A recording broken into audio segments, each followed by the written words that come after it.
Hello and welcome to Rising Stars. I'm the promoter. Now, notwithstanding all the liquidity in the markets currently, for the number of SMEs we have that are actively seeking financing, the idea to service their needs seems like a good one at the outset, but there is enough competition in that business.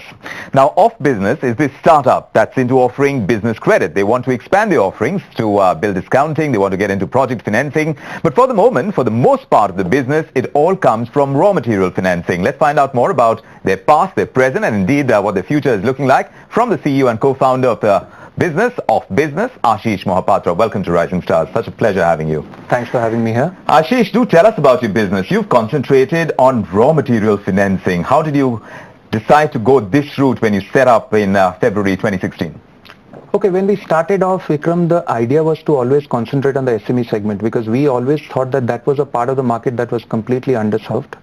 See, because if you look at traditional banking and non-banking channels in India, they are either focused on corporate lending or they are focused on retail lending. SMEs have always been the forgotten segment in some ways, right? It's very, very difficult to reach them. It's not cost effective to reach them. It's difficult to make money out of and stuff like that. So we thought that that's one part of the economy that is really underserved and requires some attention. So we started off with SMEs, right, and have always been true to our first love, which is the SMEs. Now, the biggest problem in SMEs, if you look at it from a historical standpoint towards financing, and financing is the single largest need of SMEs by a distance, has been the fact that the financier actually finds it very difficult to control the end user funds. So you fund the SME for one reason. Where they are using the money. That's right. That's right. So if you fund the SME for one reason, they would typically go and use it for somewhere else. And you really, as a financier, do not have control over it.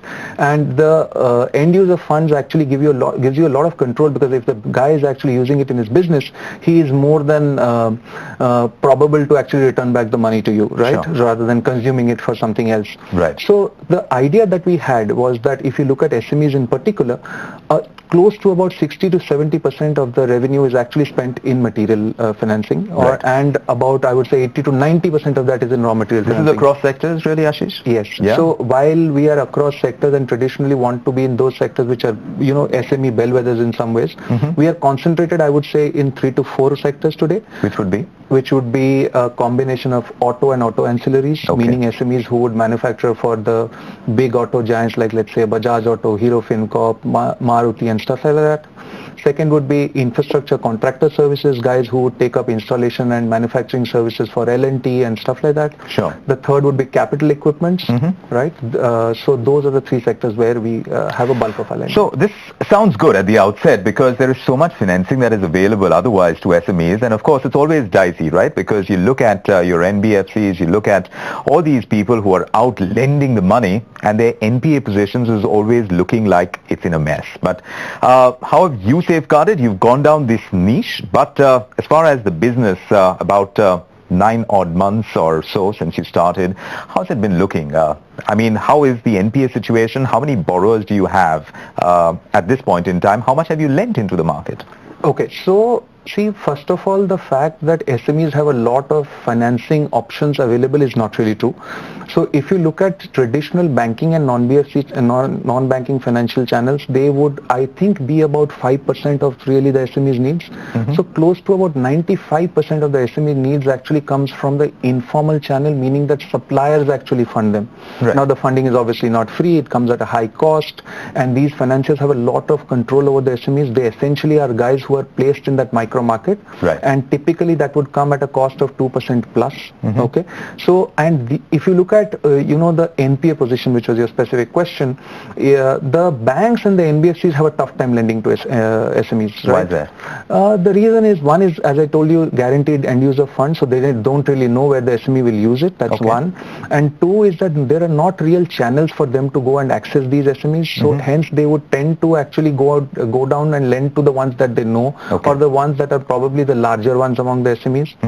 These guys probably have a, I would say, industry average of about 3 to 4% when it comes to NPAs. Right. Whereas the traditional financier, the supplier who actually takes a lot of unsecured exposure on the SME, would have very, very low exposures. Why? Because he would have physical control, he would have trust relations built over decades of partnership and relationships. So you are somewhere in the middle, right, Ashish, with that kind of business. So do tell us now, where do things stand as far as your own NPA situation is concerned, Yes. considering that this market is not going to get settled anytime soon, but the higher the risk, the higher the gains as well. Is that turning out to be the play over here? And have you seen those kind of rewards coming? Yeah, I think we have been sub 1% right from the outset. And in fact, as we have increased our scale and got deeper into our clusters, our NPAs have come down over a period of time. We are today somewhere in the range of 0.6 to 1%. Okay. And consistently, if you pick out any parts of our loan portfolio, you would see that that number actually is somewhere in the 0.75% range or so, which is actually, predominantly lower considering the 1% average that So how have you in been Western able to clusters. control that, Ashish? Because this is a difficult piece. So how have you been able to control this, Ashish? Because it's a difficult piece to manage. As far as technology goes, it can indeed help. And I believe that you have spent a significant part of the money that you've raised, which is close to 110 crore rupees totally, into your technology piece to ensure that the kind of loans that you disburse are the kind that you can recover. Yeah. So I think there are two parts to the puzzle of how we control NPS. The first part of the puzzle is really in the business model. See, we do not give out money to the SMEs. We don't even intend to. We actually give them raw material. Now, if we give them raw material in exchange of financing, what happens is they would typically use that in business, and hence the returns from the business are used to pay back for the raw material. So the fact that we give out raw material actually makes sure that, guaranteed end user funds are there. The second part is that typically we give out limits for a SME to use. So the disbursal of the limit typically does not happen in one go. Right. So as and when he needs raw material, he comes to you. And because the raw material is also aggregated by us, it is not that we just would go and pay to the supplier of the SME. We would actually aggregate on the platform and then place it on a manufacturer.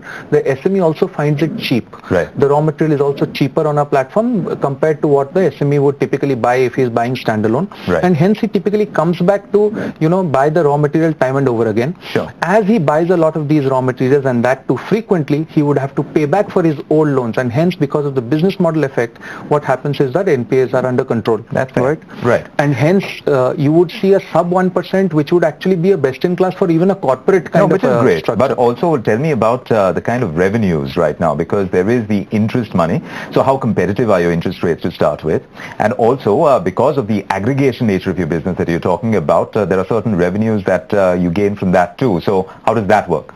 Okay, see, raw material is a thin margin business. We typically, I would say, save about 2 to 3% of the channel margin when it comes to aggregation. Okay. We would pass off about 50% of that to the SME and keep about 50% for ourselves. That's on the product margin side. Right. The second part is the interest margin. The interest margin, the ones we compete with are not really the banks and the NBFCs. We compete with the traditional channels, which are the suppliers. They typically charge a 2% plus. Our interest margins would be about 1.5% per month, which is about 25% lower for the SME, in addition to the processing fee that we would charge, which is nominal to just cover our costs. But what about the competitive landscape? Because like I said, it is going to get significantly busy with more and more NBFCs looking at this entire market. Yes, absolutely. So then how do you stay ahead of the curve? Because right now your funding situation seems to be sorted. You've had 2 rounds of funding, and I believe there is a Series C that you're looking at as well. And how much are you trying to raise through that? About 25 million or so. Another $25 million is what you're hoping. In equity, absolutely. So how are you planning to use these funds, considering that you have to stay ahead of the curve? Your marketing expenses you've managed to keep low, but acquisition of clientele is also going to be an ongoing piece. Yes.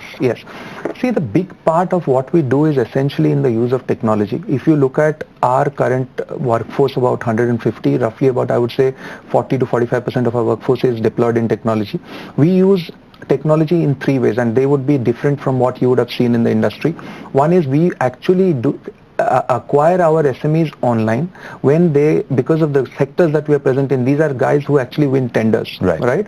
So when they win tenders, during the act of bidding for tenders is when we catch them by actually scraping most of the tender data that is published online. This is close to about, I would say, 1500 to 1600 websites have about 13 to 14,000 tenders that are published per day. We catch them while they are bidding for these tenders. That's how you capture them.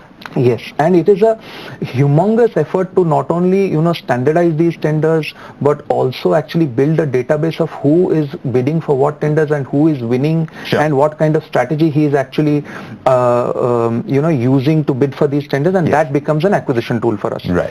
Apart from that, I think a lot of what we do also requires a lot of investment in technology, which is in the form of underwriting. We actually are building proprietary databases which tell us SMEs in particular sectors how capital efficient and how capital intensive they are, Right. in terms of their, to define something called operating credit. I think that's what how we are different both in acquisition and underwriting. Yes. And this is what will take a lot of significant investment going forward. Right. Because fundamentally financing, by actually being competitive, because it is high cost to the SME, Of course. to what his substitute options are, we don't burn too much. Right. The real investment is in technology, so that we really create efficiency for both our customers as well as for us. Absolutely, and maintaining those NPAs at the kind of levels that you have been able to, that's going to be key as well. So That's good right. luck on the path ahead. It's a pleasure talking to you on Rising Stars, and of course we hope to check in with you to see how the business is faring in the future as well. So good luck. Thanks for having us.